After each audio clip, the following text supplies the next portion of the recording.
Hello students, today we will do class 10 science biology heredity and evolution chapter और ये आज हमारा second session है। चलिए स्टार्ट करते हैं।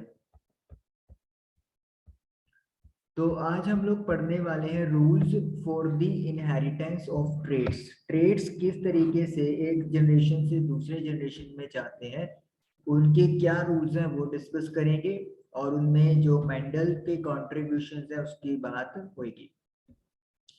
The rules for inheritance of such traits in human beings are related to the fact that both the father and the mother contribute practically equal amounts of genetic material to the child. Inheritance के rule ऐसे trades के लिए human being में इस fact से related है कि father और मदर दोनों ही इक्वल अमाउंट का जेनेटिक मटेरियल बच्चे के अंदर कंट्रीब्यूट करते हैं। This means that each trait can be influenced by both paternal and maternal DNA. इसका मतलब ये है कि हर ट्रेट जो है दोनों ही पेरेंटल और मैटरनल डीएनए से इन्फ्लुएंस हो सकता है। इन्फ्लुएंस होने का मतलब क्या है यहाँ पे कि कोई भी ट्रेट की बात करें वो हो सकता है फादर साइड से या फिर हो सकता है मदर साइड से अफेक्टेड, यानी कि उस पे असर हो। Thus, for each trait, there will be two versions in each child. तो इसका मतलब ये हो गया कि हर ट्रेट के लिए हर बच्चे में दो वर्जन्स होंगे, एक फादर से और एक मदर से। एग्जाम्पल के लिए आप सोचें कि फादर की आइज का कलर ब्लैक है और मदर की आइज का कलर ब्लू है, तो बच्चे के पास जो जेनेटिक मटेरियल जाएगा उसमें फादर की आइज के कलर की इंफॉर्मेशन भी है और मदर के कलर आई कलर की भी इंफॉर्मेशन है। तो अब बच्चे का कलर आई का क्या होगा, ब्लैक या ब्लू। तो इस तरीके से मतलब दो वर्जन्स बच्चे के पास पहुंच गए हर ट्रेट के। What will then the trait seen in the child be? तो कौन सा ट्रेट बच्चे में देखा जाएगा? Mendel worked out the main rules of such inheritance. Mendel ने इनहेरिटेंस के ऐसे कुछ रूल्स का वर्कआउट किया and it is interesting to look at some of his experiments from more than a century ago। और ये देखना दिलचस्प है कि उनके कुछ एक्सपेरिमेंट जो उन्होंने किए वो 100 साल से पहले के थे, यानी कि सेंचुरी 100 साल के पुराने उनके एक्सपेरिमेंट थे।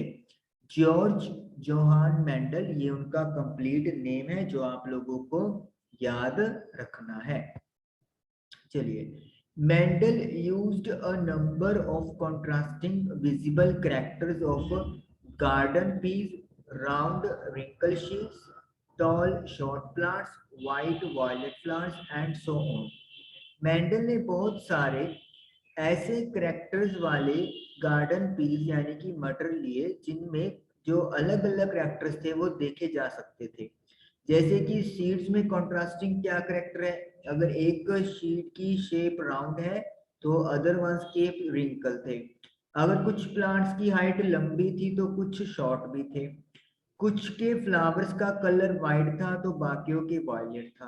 तो इस तरीके से कॉन्ट्रास्टिंग मतलब एक करेक्टर दूसरे करेक्टर के opposite. He took pea plants with different characteristics। उन्होंने पी प्लांट्स लिए जिनके डिफरेंट करेक्टरिस्टिक्स थे।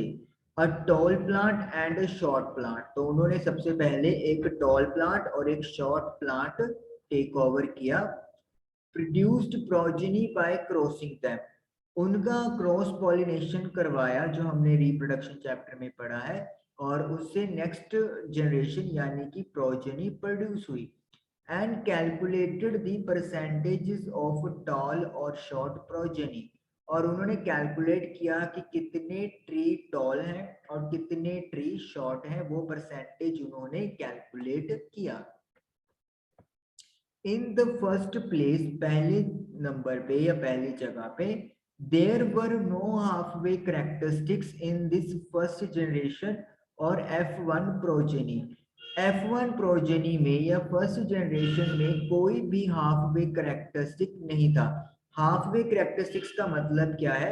नो मीडियम हाइट प्लांट, कोई भी ऐसा प्लांट नहीं था जिसकी हाइट मीडियम हो। मतलब या तो सारे प्लांट्स आपको मिलेंगे टॉल या फिर मिलेंगे शॉर्ट, सारे नहीं, मतलब जो भी हाइट थी या तो वो टॉल होगी या शॉर्ट होगी, उनके बीच की कोई हाइट नहीं मिलने वाली।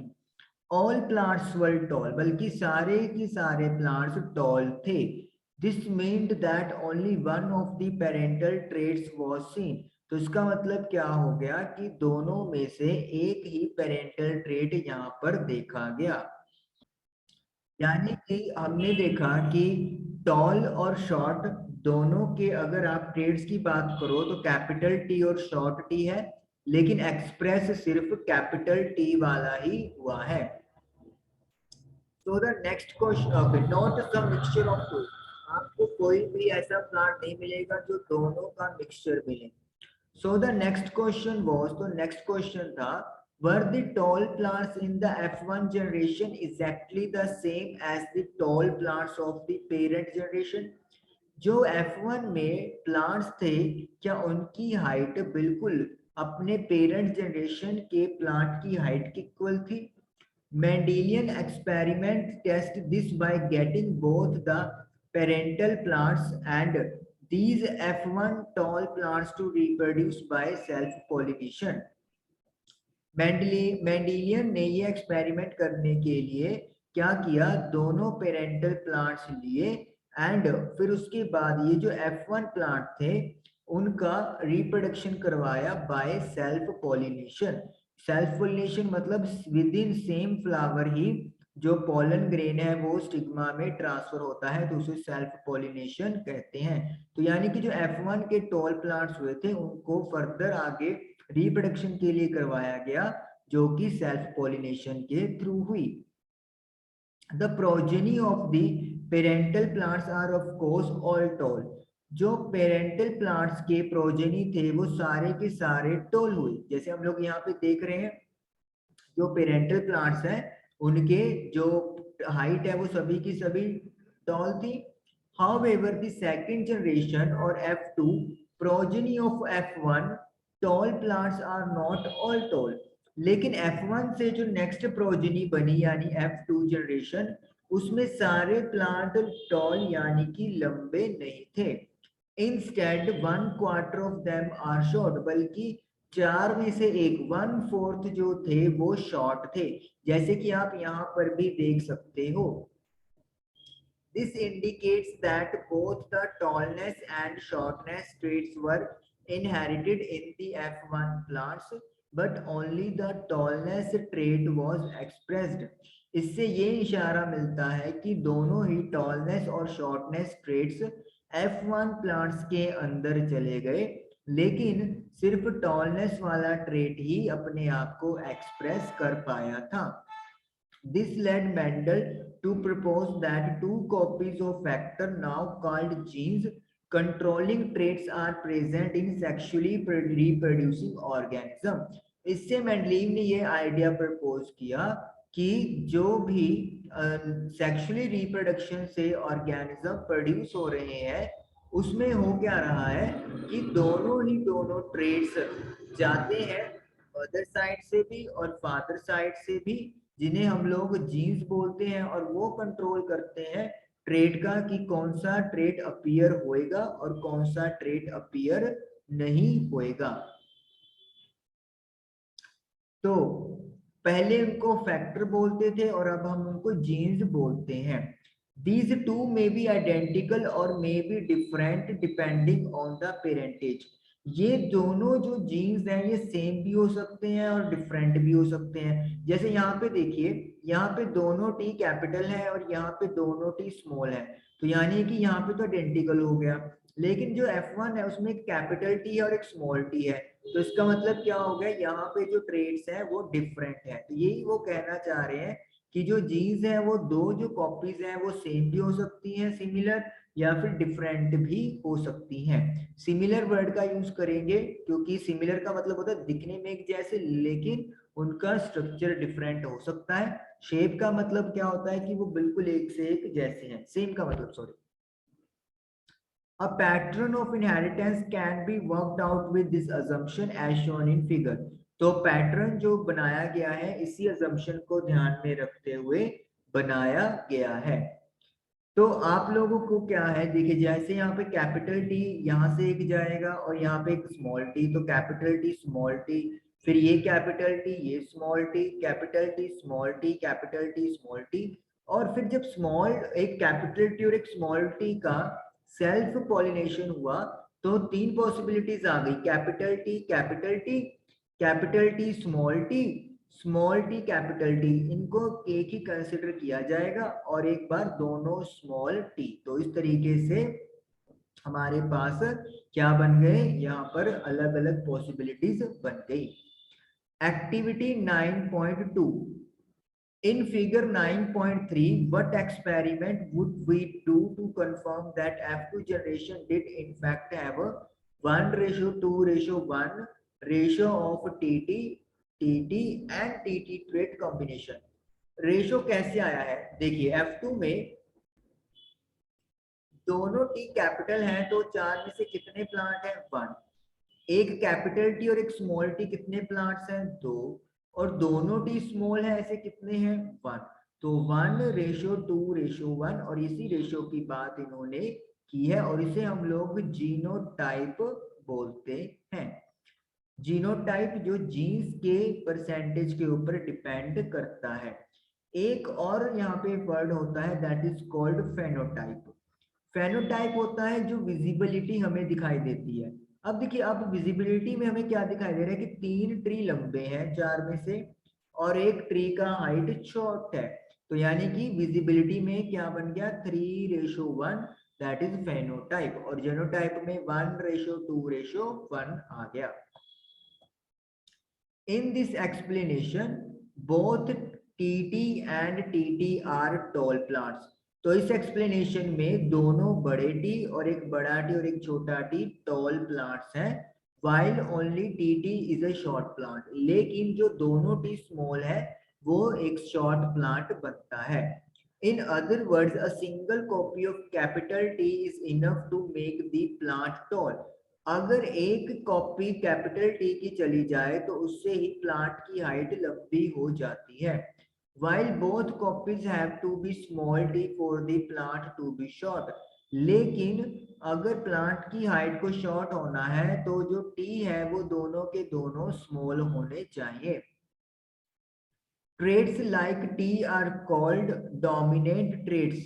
जो कैपिटल टी है उनके ट्रेड्स को हम लोग डोमिनेंट ट्रेड्स बोलते हैं, while those that behave like small t are called recessive traits।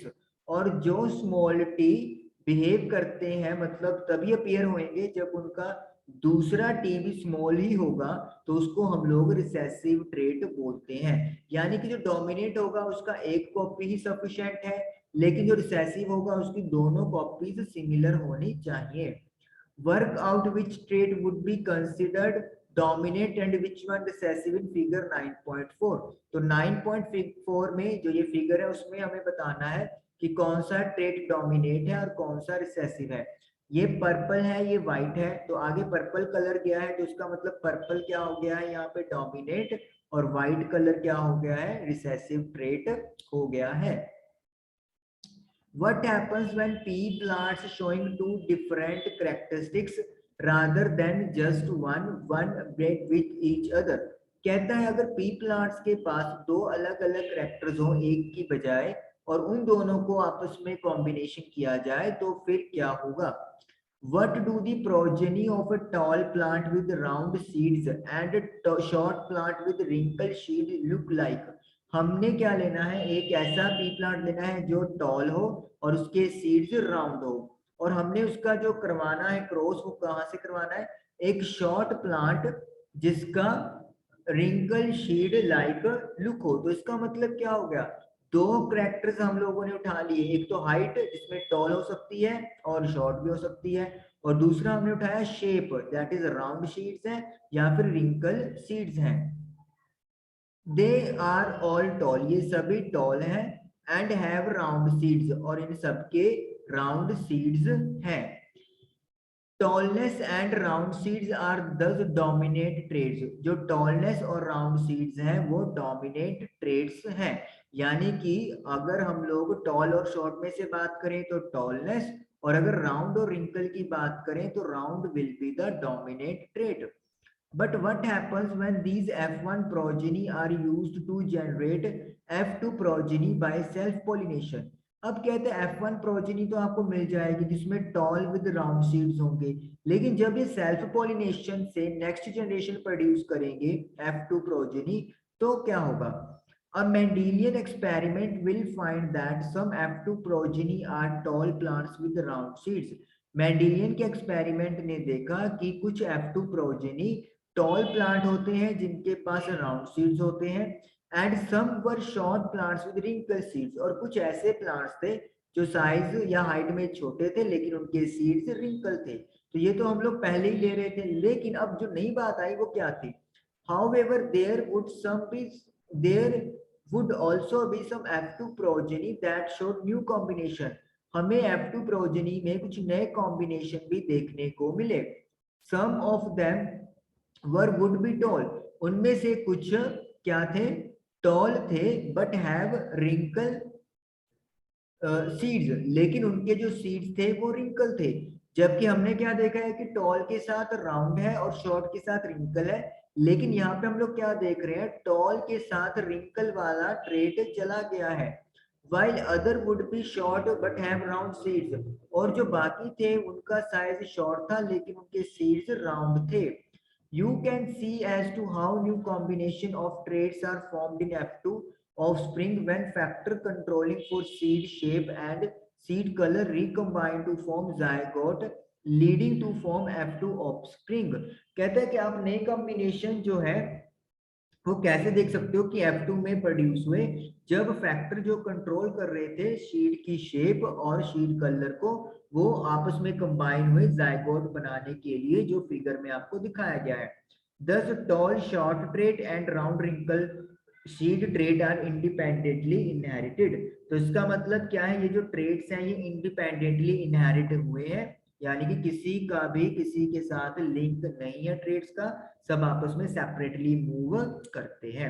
अब देखिए फिगर 9.1 में हमें यही समझाने की कोशिश यहाँ पर की गई है।